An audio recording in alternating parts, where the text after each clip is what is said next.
क्या आप भी भूत की कहानियों के बहुत बड़े शौकीन हैं? आप बिल्कुल सही जगह पर आए हैं। भूत की कहानी सुनकर सबको डर लगने लगता है। भूत प्रेत आत्मा हमको दिखाई देने लगते हैं और रात में तो बहुत ज्यादा ही डर जाते हैं। ऐसी ही कहानी में आपके लिए लाई हूँ, जिसमें से कुछ कहानियाँ सच्ची घटना पर आधारित होती हैं। तो लाइट बंद कर दें और एक कंबल पकड़ लें, चीजें डरावनी होने वाली हैं। कहानी का नाम है आखिरी पिकनिक। तो चलो दोस्तों शुरू करते हैं। जिनके साथ ये घटना हुई है उन्हीं के शब्दों में आपको सुनाने जा रही हूँ। नमस्कार, मेरा नाम विनोद है और मैं 11वीं क्लास में पढ़ता हूँ। गर्मियों की छुट्टियाँ पड़ी हुई थी, इसलिए हम सभी दोस्त छुट्टियाँ मनाने के लिए हिमाचल के मनाली गए हुए थे। मेरे साथ मेरे दोस्त विवेक, अनिरुद्ध और दिनेश, हम चारों एक साथ अक्सर घूमने जाया करते थे। हम चारों के घर के लोग भी हमें एक साथ घूमने से कहीं मना नहीं करते थे। यह बात है 2017 11 अप्रैल। हमने दिल्ली से बस पकड़ी और हम शिमला होते हुए मनाली जाना था, इसलिए हमने टाइम काटने के लिए अपने फोन में हिंदी स्टोरी में वेबसाइट पर कहानियाँ सुनने और पढ़ने लगे और देखते ही देखते हम मनाली पहुँच गए थे। हम लोगों ने वहाँ पर होटल में कमरे लिए और सामान वगैरह रखा। हम लोगों ने ये सोचा था कि हम लगभग एक हफ्ते तक कुल्लू मनाली सब घूमेंगे। हम लोग दिन में टैक्सी करके घूमने वाले थे और रात में वापस इसी होटल में रुकने का प्लान था। अगले दिन सुबह हम लोगों ने एक टैक्सी बुक करी और उससे कहा कि हमें आज पूरा दिन एक ऐसी जगह पर जाना है जहां सिर्फ जंगल ही जंगल हो। तुम ऐसा करो, हमें यहाँ के सबसे बड़े जंगल में लेकर चलो। टैक्सी ड्राइवर ने थोड़ा मुस्कुराते हुए कहा, भाई साहब ये मनाली है, यहाँ तो हर जगह ही जंगल है। चलो फिर भी मैं आपको यहाँ के सबसे बड़े जंगल में घुमाने ले चलता हूँ। उसके बाद चारों बैठ गए गाड़ी में और ड्राइवर ने लगभग होटल से 20 किलोमीटर गाड़ी ले जाकर एक खतरनाक और भयानक से दिखने वाले जंगल के पास खड़ी कर दी।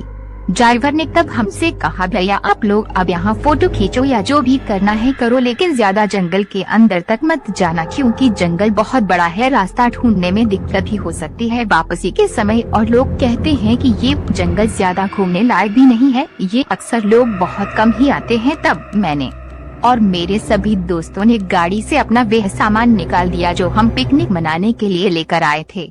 उसके बाद मैंने ड्राइवर को कहा, भैया आप भी चलो हमारे साथ, पर ड्राइवर ने साफ मना कर दिया। ड्राइवर ने कहा, नहीं तुम लोग जाओ क्योंकि अंदर गाड़ी जाने की जगह नहीं है और गाड़ी ऐसे बाहर नहीं छोड़ सकते। मैं गाड़ी में ही हूँ, लेकिन तुम लोग शाम तक जल्दी आ जाना, ज्यादा अंधेरा मत करना। ड्राइवर ने इतना कहा और मैं और मेरे तीनों दोस्त हम उस जंगल के अंदर जाने लगे। जंगल देखने में बहुत अच्छा लग रहा था। बड़े बड़े पेड़, चारों तरफ विचित्र विचित्र किस्म के पेड़ नजर आ रहे थे। हमको बहुत अच्छा लग रहा था। इस जंगल में आकर हमने सोचा थोड़ा और अंदर तक जाएंगे, वहीं पर बैठकर थोड़ा खा पी कर आगे घूमेंगे। खाने पीने के लिए हम सामान लेकर ही आए थे, लेकिन हम चारों बात करते करते लगातार अंदर की तरफ चले जा रहे थे। विवेक और दिनेश आगे आगे चल रहे थे और वीडियो बना रहे थे और फोटो खींच रहे थे, मानो इन यादों को कैमरे में कैद करके ही मानेंगे। इस बीच मैंने टाइम देखा तो घड़ी में दोपहर के 2 बजे बज गए थे। ड्राइवर ने हमें 12 बजे ही जंगल में उतार दिया था, यानी हम लोगों को चलते चलते अब 2 घंटे बीत चुके थे, लेकिन हम लगातार अभी भी चल ही रहे थे। तभी अनिरुद्ध ने कहा, यार भूख लगी है, अब कहीं बैठकर थोड़ा खा लेते हैं और थोड़ी देर बैठेंगे फिर घूमेंगे। अनिरुद्ध की बात सुनकर मैंने उन दोनों का आवाज मारी और कहा, यहीं बैठ जाते हैं, थोड़ा खा पी कर आराम कर कर चलेंगे। तब फिर विवेक और दिनेश आए और हम चारों बैठकर अपना खाना खा रहे थे और इधर उधर की बातें भी कर रहे थे और मजाक मस्ती चल ही रही थी। हम लोगों ने लगभग 1 घंटे तक आराम किया। फिर हमने सोचा अब थोड़ा और आगे घूमते हैं, फिर वापस चले जाएंगे। तो हम फिर जंगल की तरफ आगे को चल दिए। सच बताऊं तो मुझे लग रहा था हम जहाँ से होकर आए थे उधर कैसे जाएंगे अब, क्योंकि रास्ता तो कुछ समझ आ नहीं रहा था, लेकिन बस हम चल रहे थे। हमने सोचा अब जंगल में काफी दूर तक आ गए हैं और अब हमने बहुत घूम लिया है और हमको सही समय पर बाहर भी निकलना है क्योंकि टैक्सी ड्राइवर हमारा इंतजार कर रहा है। अब घड़ी में लगभग 5 बजे बज चुके थे, यानी आज हम लगभग 5 घंटे से इस जंगल के अंदर घूम रहे हैं। उसके बाद हम चारों वापस तो चल दिए। अब की बार हम बहुत तेजी से चल रहे थे क्योंकि हम 5 घंटे से इसके अंदर घूम रहे थे, तो हमको बाहर निकलने में कितना टाइम लगेगा यही सोच रहे थे। देखते देखते अब अंधेरा भी होने लगा था। अब जंगल अंधेरे में बहुत भयानक लग रहा था। जितना खूबसूरत जंगल दिन में दिखाई दे रहा था उतना ही डरावना और खतरनाक अब अंधेरे में दिख रहा था। और जंगल में अब चारों तरफ से बहुत भयानक किशन की आवाज आना शुरू हो गई। तभी मैंने घड़ी में टाइम देखा तो लगभग 7 बजे बज गया थे। 2 घंटे हो गए। हम जंगल में कहाँ हैं हमें कुछ नहीं पता और हम ड्राइवर को फोन करके भी नहीं बता सकते थे क्योंकि यहाँ नेटवर्क बिल्कुल नहीं थे।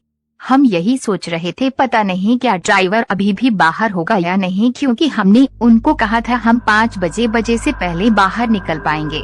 और अब तो अंधेरा बहुत ज्यादा हो चुका था। सच बताओ तो मुझे बहुत डर भी लगा रहा था।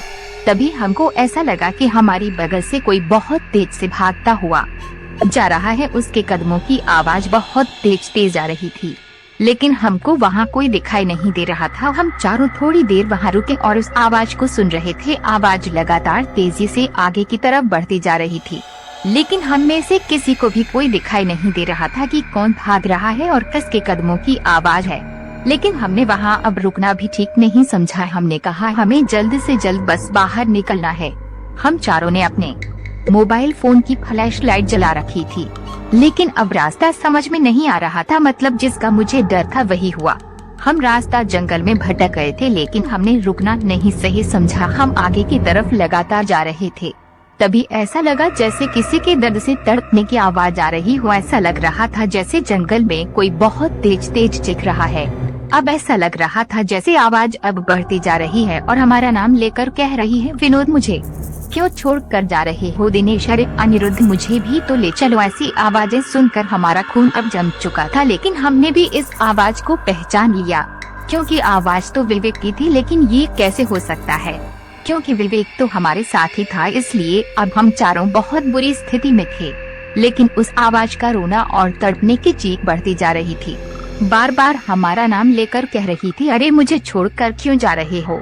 मानो ऐसा लग रहा था कि कोई किसी से जान की भीख मांग रहा है। रो रो कर और तड़ तड़ कर ऐसा लगता था कोई बहुत ज्यादा दर्द में है। लेकिन हम सबको आवाज विवेक की लग रही थी और विवेक हमारे साथ ही था। अब ऐसा लग रहा था कि हम लोगों ने बहुत बड़ी गलती कर दी है इस जंगल में आकर, क्योंकि ड्राइवर ने पहले ही बताया था कि ज्यादा अंदर तक मत जाना, इस जंगल में ज्यादा अंदर जाना ठीक नहीं है। पर हम अब इस जंगल में भटक चुके थे और हम चारों के होश उड़े हुए थे।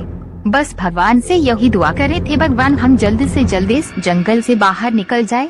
अब हमने सोचा कि अब बिना रुके भागते रहना है। इसके बाद हमने आगे की ओर दौड़ना शुरू कर दिया। हम कह रहे थे कहीं तो निकलेंगे बाहर, इसलिए हम चारों पूरी रफ्तार से भाग रहे थे। अब हम भाग भाग कर पूरी तरह से थक चुके थे। अब हमसे और भगा नहीं जा रहा था, लेकिन ऐसा लग रहा था कि जान बचाना है तो हमको भागना ही होगा। लेकिन कहाँ भागे हम, क्योंकि जंगल में चारों तरफ घनघोर अंधेरा और अजीब अजीब किस्म की आवाजें और ऊपर से विवेक के जैसी आवाज भी पूरे जंगल में गूंज रही थी। अब हम चारों की सांस भी फूल चुकी थी क्योंकि लगातार हम भाग रहे थे। अब दिनेश नीचे बैठ गया। उसने कहा, भाई लोगों अब मैं नहीं भाग पाऊंगा। अनिरुद्ध ने उसे कहा, जान बचानी है तो भागना ही होगा क्योंकि यहाँ बस खतरा ही खतरा नजर आ रहा है।